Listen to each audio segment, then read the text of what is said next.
What's going on, y'all? Sean of Math Swap Tutoring here with another math challenge that just reads as follows: 6 to the 4 thirds, simplify. So this is a quick and easy one.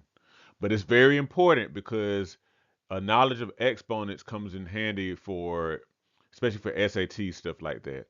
All right, so 6 to the 4 thirds. You have to remember how these works. There's a exponent rule that says if you have a number a to the m over n power, that is the same thing as the nth root of a to the m.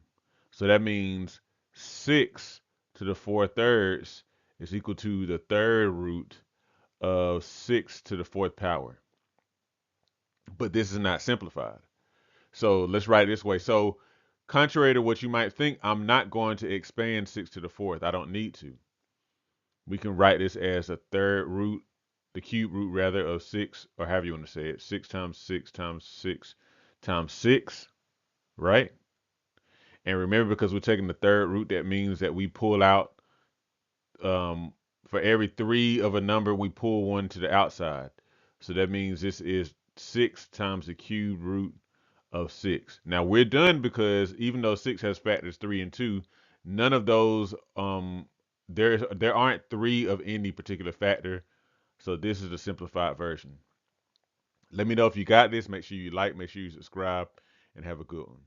Hey, thank you for watching this video. If you need math tutoring or you need SAT math help, look in the description to find out how you can sign up today. Also, don't forget to like, share, and subscribe so you stay in touch with Math Swap Tutoring on YouTube. Have a good one.